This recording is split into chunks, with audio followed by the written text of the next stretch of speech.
Assalamualaikum warahmatullahi wabarakatuh. Kembali lagi bersama channel Belajar Sejarah 17.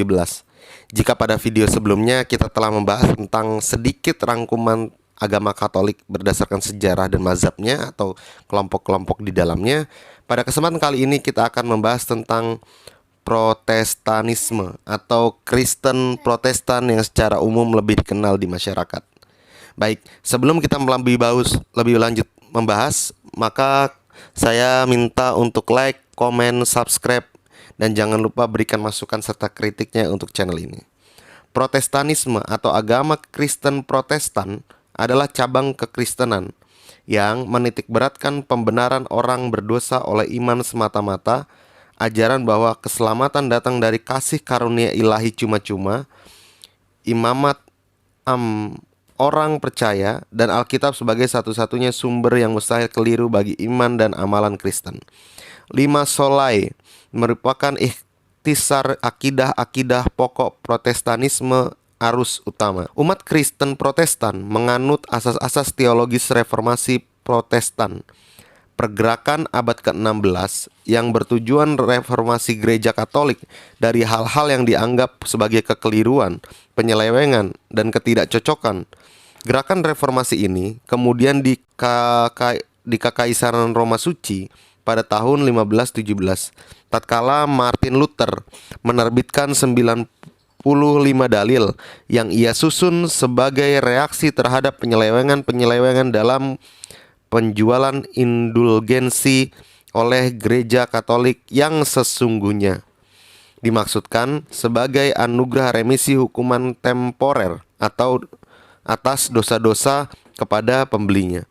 Meskipun demikian, istilah Protestan dipetik dari surat protes yang dilayangkan pangeran-pangeran Lutheran Jerman pada tahun 1529 untuk menggugat maklumat musyawarah negara di Speyer yang membidatkan ajaran-ajaran Martin Luther. Pada abad ke-16, mazhab Lutheran menyebar di Jerman, ke Denmark, Norwegia, Swedia, Finlandia, dan Islandia. Mazhab Calvinis disebarluaskan di Jerman, Hongaria, Belanda, Skotlandia, Swiss, dan Prancis oleh para reformator Protestan seperti Johannes Calvin, Huldrych Zwingli, dan John Knox. Pemisahan politis gereja Inggris dari takhta suci pada masa pemerintahan Raja Henry VIII, munculnya mazhab Anglikan yang melibatkan Inggris dan Wales ke dalam pergerakan reformasi Protestan di Eropa daratan di bawah kepemimpinan Thomas Cranmer. Reformator yang berjasa menempa doktrin dan jati diri mazhab Anglikan alih-alih merupakan struktur tunggal seperti gereja Katolik, Kristen Ortodok Timur maupun Kristen Ortodok Oriental. Protestanisme justru merupakan suatu kemajemukan lantaran terbagi-bagi menjadi beberapa demonisasi berdasarkan teologi dan eklesiologi.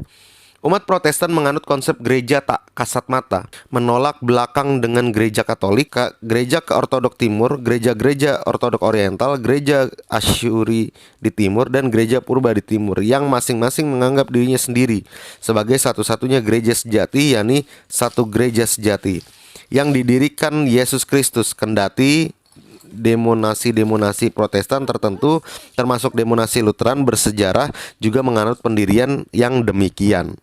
Beberapa denominasi Protestan memiliki ruang lingkup dan keanggotaan yang mendunia, tetapi denominasi Protestan selebihnya tersekat di suatu negara saja.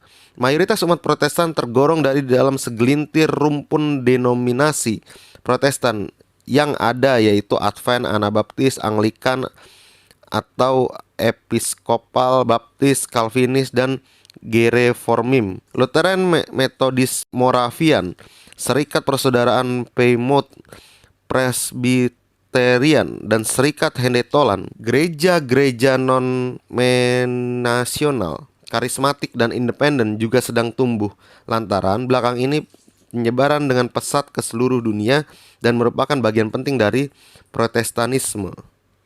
Baik, itu sedikit tentang gambaran garis besar Kristen Protestan yang kemudian merupakan bagian dari pemberontakan atau protes yang dilancarkan oleh Martin Luther terhadap dominasi gereja Katolik yang dianggap memiliki beberapa kekeliruan. Baik, berdasarkan sejarah pra-reformasi, salah seorang tokoh terdahulu yang digadang-gadang sebagai perintis Protestanisme adalah Yovinianus, atau lebih dikenalnya sebagai Yovinianus, mantan rahib yang hidup pada abad ke-4 Masehi. Yovinianus mencerca monastisme dan asketisme, serta meyakini bahwa orang-orang percaya yang sudah diselamatkan tidak bakal pernah dikalahkan setan. Pada abad ke-9, teolog Gottskalk dari Orbeis dibidatkan gereja Katolik. Gottskalk meyakini bahwa keselamatan dari Yesus bersifat terbatas dan penebusan Yesus hanya diperuntukkan bagi orang-orang terpilih. Teologi Gottskalk merintis jalan bagi reformasi Protestan. Ratranmus juga membela teologi Gottskalk yang menyangkal kehadiran nyata Kristus di dalam ekasisti. Kemudian hari karya tulis turut memenuhi reformasi Protestan. Claudius dari Turin pada abad ke-9 pun sudah menganut gagasan-gagasan khas Protestan, misal sola fide dan penolakan terhadap supremasi Petrus. Pada akhir dasawarsa 1130-an, Arnaldo da Brescia, seorang imam tarekat di Italia, menjadi salah seorang teolog pertama yang berusaha mereformasi gereja Katolik. Sesudah ia wafat, ajaran-ajarannya mengenai kemiskinan apostolik diamalkan golongan Arnoldis, dan kemudian hari dianut golongan Waldensian dan golongan Fraticelli. Kendati tidak ada lagi karya tulis Arnaldo yang tersisa sesudah ajarannya dibidatkan secara resmi, pada awal dasawarsa 1170-an, Pierre Faudes membentuk golongan Waldensian. Ia mengajurkan tafsir Injil yang memicu sengketa dengan gereja Katolik.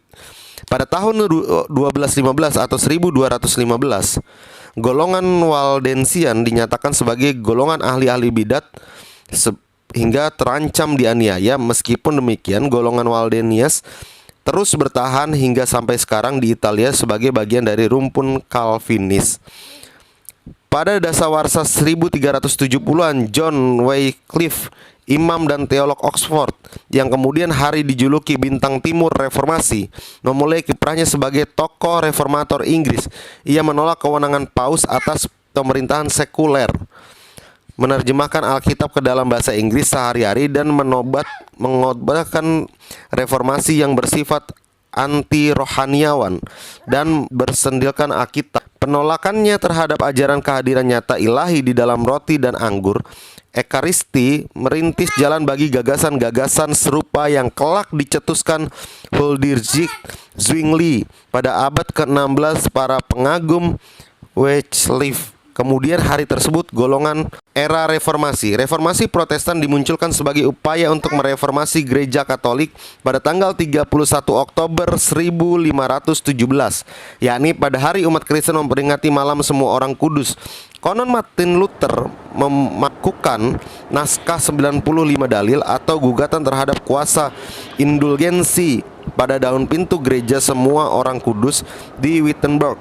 Naskah tersebut berisi penjabaran berbagai macam penyelewengan gereja Katolik, baik yang berkaitan dengan doktrin maupun yang berkaitan dengan amalan. Teristimewa penjualan indulgensi, 95 dalil menggugat mengecam banyak aspek dari gereja maupun lembaga kepausan, antara lain soal purgatorium, pengkhianatan khusus, dan wewenang paus. Kemudian hari Martin Luther juga menghasilkan karya-karya tulis menentang devosi Katolik kepada perawan Maria, perantaraan orang-orang kudus, devosi kepada orang-orang kudus, kewajiban selibat bagi kaum rohaniawan, monastisisme, wewenang paus dan hukum gerejawi, sensor dan ekskomunikasi, peran para pemimpin sekuler di dalam kehidupan beragama, hubungan kekristenan dengan hukum, amal baik, dan sakramen-sakramen. Reformasi Protestan merupakan kemenangan bagi literasi dan mesin cetak yang baru saja diciptakan oleh Johannes Gutenberg. Terjemahan Alkitab ke dalam bahasa Jerman yang dikerjakan Luther merupakan tonggak sejarah penyebar luasan literasi serta merangsang percetakan dan distribusi buku-buku maupun selebaran-selebaran agamawi.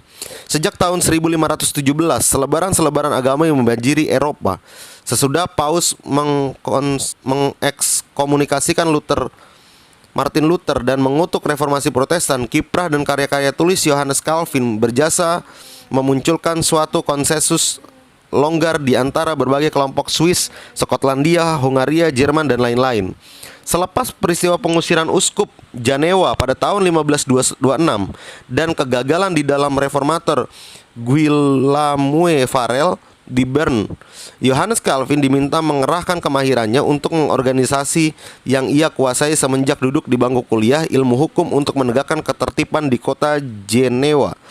Ordonansi tahun 1541 yang dikeluarkan mencakup suatu kerjasama dalam penyelenggaraan urusan gereja dengan sidang majelis pemerintahan kota dan konsistori demi menegakkan akhlak mulia di dalam segala segi kehidupan masyarakat. Sesudah Akademi Janewa berdiri pada tahun 1559 atau 1559. Jenewa menjadi ibu kota tidak resmi pergerakan Protestan kota yang memberikan suaka kepada orang-orang Protestan dari seluruh Eropa yang terbuang dari negeri asal mereka dan mendidik mereka menjadi misionaris-misionaris Calvinis. Akidah Protestan terus menyebar sesudah Johannes Calvin wafat pada tahun 1563. Protestanisme juga menyebar dari daerah-daerah di Jerman ke Prancis, tempat umat Protestan dijuluki golongan Guenot, atau suatu istilah yang agak sukar dijelaskan asal-usulnya. Baik teman-teman, itu sedikit tentang pra-reformasi maupun reformasi Protestan. Maka kita akan mempersingkat waktu dengan membahas terkait dengan kelompok-kelompok atau apa ya istilahnya, cabang-cabang utama di agama Protestan, sebagaimana di Islam pun ada. Di antaranya di Kristen Protestan ada Advent, lalu kemudian ada juga Anabaptis, lalu kemudian selanjutnya ada Anglikan yang tadi sudah kita singgung di awal, ada juga Baptis, lalu kemudian ada juga Calvinis yang tadi sudah beberapa kali kita sebutkan di awal, ada Hussite, ada Lutheran yang salah satu tertua ini adalah salah satu penggagas ya yang di Jerman, dan ada Metodis. Lalu ada Pentakosta, Serikat Persaudaraan Plymouth, dan Serikat Handai Tolan, serta yang lain-lainnya yang kemudian hari ini terus berkembang perkembangan agama Protestan ini karena saking kemajemukannya. Jadi pada dasarnya Protestan tidak mau kemudian kesalahan yang mereka anggap suatu kesalahan dari paham dan doktrin gereja Katolik Ortodok maupun Ortodok Timur kemudian menjadi suatu yang dianggap suatu kebenaran. Makanya Martin Luther bersama beberapa tokoh lainnya pun melakukan pemberontakan atau perlawanan dan protes sehingga diusir dan terjadilah kelompok Kristen Protestan yang hari ini juga menjadi bagian dari agama yang diakui di Indonesia. Cukup sekian teman-teman, jika ada salah katanya saya mohon maaf. Jika ada informasi yang saya kurang atau salah, silakan ditambahkan bagi teman-teman Kristen Protestan dan silakan memberikan koreksinya. Terima kasih. Sekali lagi saya mau disclaimer, ini bukan channel menggurui tapi ini channel belajar bersama. Jadi tidak menutup kemungkinan saya juga salah dalam membaca dan dalam memahami konteks teks maupun sumber. Terima kasih. Assalamualaikum warahmatullahi wabarakatuh.